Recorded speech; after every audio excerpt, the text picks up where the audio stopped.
Par rapport au ton, qui est je crois, très particulier, qui est un ton magnifique, hein, à titre personnel, en tout cas, je le dis. Merci. C'est-à-dire ce rapport où on va directement du grave au comique, quelque chose comme ça. C'est une chose qui a une volonté d'écriture, mais c'est vous qui avez en vous-même ce rapport un petit peu de la tragicomédie.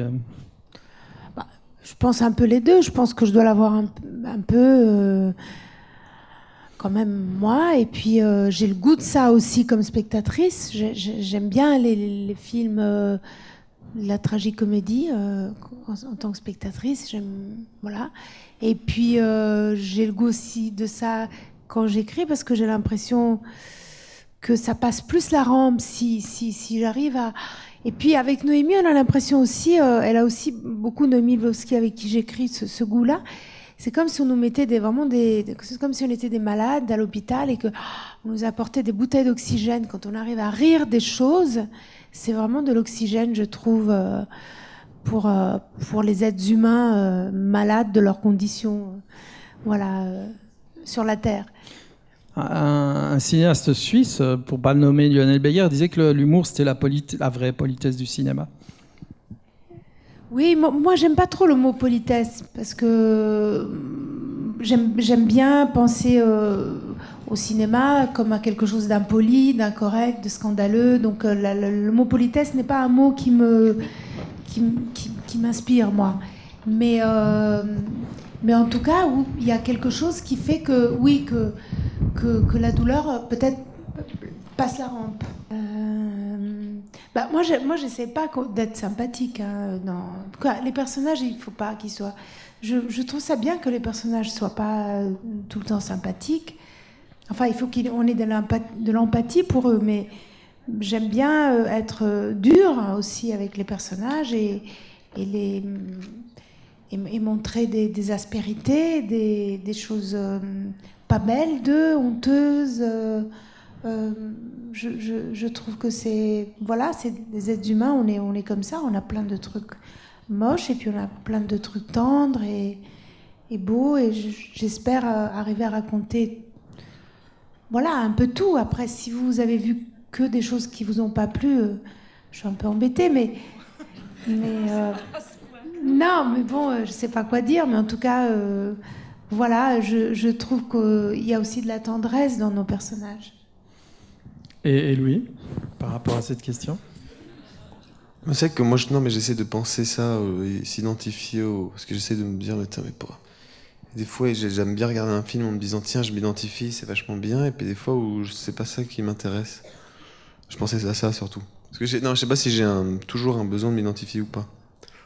Mais généralement, je peux m'identifier à des gens très antipathiques. Par exemple, il y a ce film, vous me posez des questions. Oui, moi je suis assez antipathique.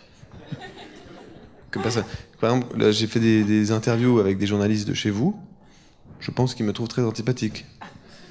Et quand il y a beaucoup de gens comme ça, j'aime bien, parce que j'aime bien faire... Il devient plus sympathique. Oh, il y a beaucoup de gens qui me regardent. Il est mieux là que d'habitude. Bien sûr. Non, ce que je veux dire, c'est que... Imaginez ce que ça doit être d'habitude. Par exemple, il y a un film, je sais pas si vous connaissez, de Maurice Pialat.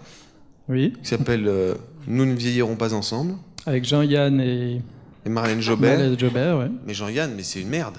Mais dans le film, c'est une raclure. Marlène Jobert, elle chiale tout le film, il l'appelle rat crevé, t'as vu tes jambes de merde et tout, c'est horrible. Au bout d'un moment donné, je finis par le trouver sympathique. Donc moi, si vous voulez, j'ai travaillé dans ce sens-là. Je me suis dit, je vais être tellement antipathique dans le film qu'au bout d'un moment donné, ça va être tellement trop qu'on va vouloir me prendre dans les bras. Parce que le mec, c'est vrai que si vous me donnez ce que je pense du personnage, le type, il a rien pour lui. Là, il se dépeint dans un verre d'eau. Il dit je veux pas d'enfant. Il y va quand même. Il va se masturber dans des trucs. Enfin, il se fait draguer dans des salles d'hôpital par des types un peu faibles, comme ça. Horrible. Je me suis dit, je vais travailler à l'inverse. Plutôt que de travailler comme Omar Sy dans Intouchable, où le type est très sympathique. Il est très gentil, oui. Non, je rigole. Non, ça, je fais une blague. Omar Sy, c'est très bien dans ce film. Magnifique. Mais c'est vrai que moi, ça ne me dérangeait pas qu'on les trouve antipathiques. Par exemple, on en a eu un grand conflit avec le producteur et la monteuse dans la scène avec le maire, où le frère et la sœur, Philippot et moi, on rigole derrière le dos du maire, enfin même en face du maire. On se moque de lui, on a ce fou rire quand il parle de sa mère morte et tout ça. et ben aussi bien la monteuse que le producteur voulaient vraiment enlever ces fous rires. Parce que la monteuse disait, déjà, on parle d'une classe sociale, voilà, un peu... de cette classe sociale-là, et en plus on montre des gens au départ du film qui ont ce fou rire malgré tout odieux envers cet homme, et ben on va justement être en antipathie avec ces personnages, et donc il voulait vraiment vraiment couper ces fous rires, et pour une fois j'ai tenu bon et j'ai gardé les fous rires, et ça me plaisait. Ça me plaisait que ça soit grinçant, ça me plaisait qu'ils soient deux enfants gâtés, mal élevés, et qu'on les voit enfants. Je trouvais qu'on les voyait enfants et mal élevés. Et j'aime bien ça, j'aime bien que ça grince. Vous avez dit que ce que vous aimiez, c'est voir couler sur les joues de vos personnages, voir couler la vie sur les joues de vos personnages. Je trouve que c'est une phrase magnifique qui s'applique merveilleusement bien à votre film. Bah, je me souviens pas de l'avoir dite, mais c'est beau. C'est Libération, je crois. Dit. Non. Non, mais c'est vrai que ce que j'ai, enfin, en tout cas, ce que j'entends de ça, c'est que c'est très jouissif quand on fait un film, qu'on a la chance d'avoir comme ça, de faire un film. Ça veut dire on observe des gens. Et on voit la vie sur leur peau, dans leurs yeux, la vie des choses surprenantes qui se passent sur leur visage. Et c'est un miracle. Ça, c'est vraiment... c'est miraculeux.